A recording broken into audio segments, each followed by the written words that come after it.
नमस्कार दोस्तों, आज के हमारे इस वीडियो में हम आपके लिए सावन महीने की भोलेनाथ की एक बहुत सुंदर कहानी लेकर आए हैं।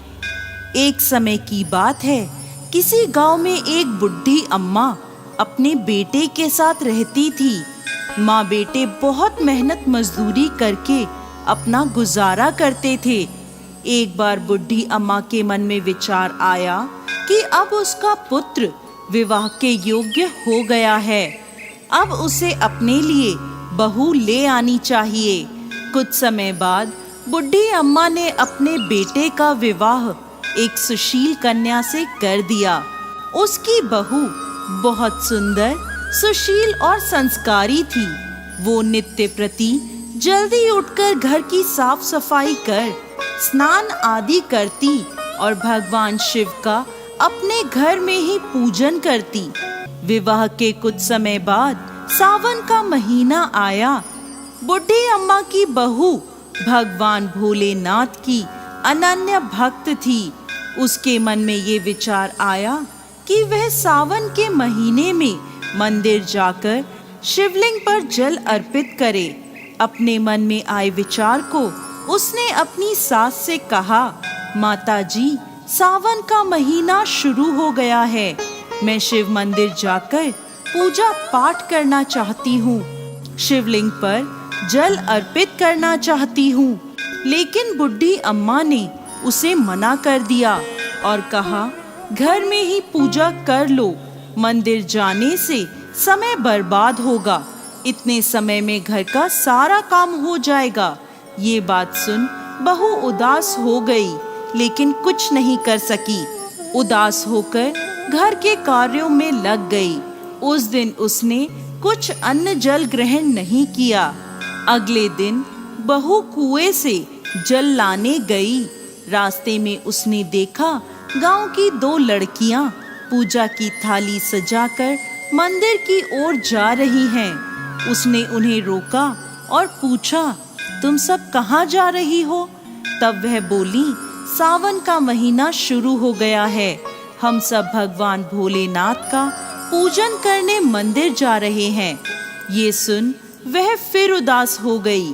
लड़कियों ने पूछा, आप क्यों उदास हो गईं? तो वह बोली, भगवान शिव मेरे आराध्य हैं, लेकिन मेरी सास ने मुझे मंदिर जाकर पूजा करने से मना कर दिया। तब लड़कियां बोली, आप चिंता मत करो, हर रोज इसी समय पानी भरने आया करो और हमारे साथ मंदिर चलकर भगवान शिव की पूजा कर उन पे जल अर्पित किया करो। तब वह बोली, लेकिन मेरे पास पूजा की कोई सामग्री नहीं है, घर से लाऊंगी तो सास को पता चल जाएगा। तब लड़कियां बोली, कोई बात नहीं, आप हमारी पूजा की सामग्री से पूजन कर लेना। ये सुनकर वो बहुत खुश हुई और रोज उनके साथ मंदिर जाने लगी, जहां वो शिवलिंग पर जल चढ़ाती और भक्ति भाव से भोलेनाथ की पूजा करती और उनसे कहती, मैंने अपनी सास से ये बात छुपाई है, इसके लिए मुझे क्षमा कर दीजिएगा।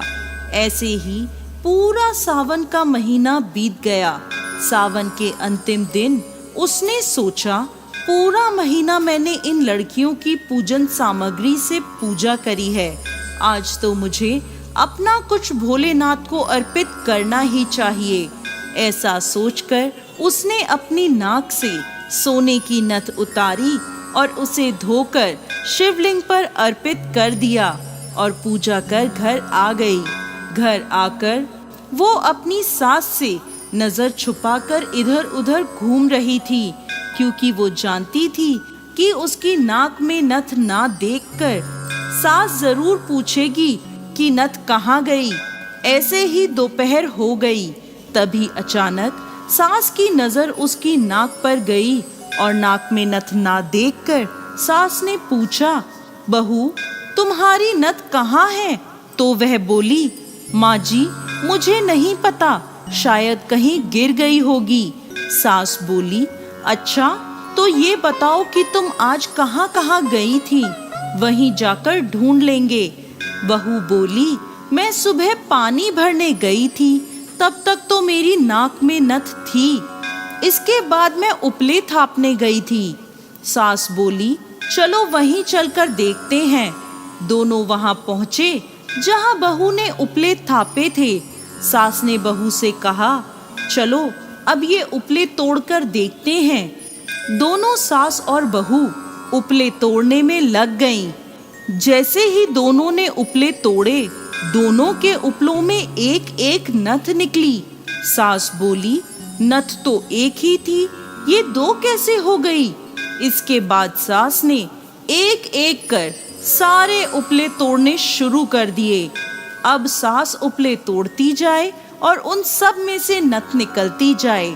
सास ने बहू की ओर देखा और पूछा, ये क्या मांजरा है? तब बहू ने सास से क्षमा मांगते हुए सारी बात उसे बता दी और कहा, ये भगवान भोलेनाथ का आशीर्वाद है। आज मैंने सावन की समाप्ति पर उन्हें अपनी नथ अर्पित की थी और उन्होंने मुझे इतनी सारी नथ वापस कर दी। सास बहू की बात सुनकर बहुत खुश हुई और कहा, सावन माह में स्नान, जप, तप और दान का इतना महत्व है तो अगले साल हम दोनों मिलकर शिवलिंग पर जल चढ़ाएंगे और पूजा पाठ करेंगे। अगला सावन का माह आने पर दोनों सास बहू ने नियम से सावन का स्नान किया, पूजा पाठ, जप तप किया। भगवान भोलेनाथ की कृपा से बुढ़ी अम्मा का घर अन्न धन के भंडार से भर गया। बहू को एक सुंदर पुत्र रत्न की प्राप्ति हुई।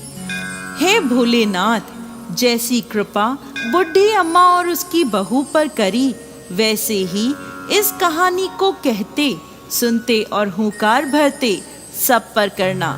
जय भोलेनाथ।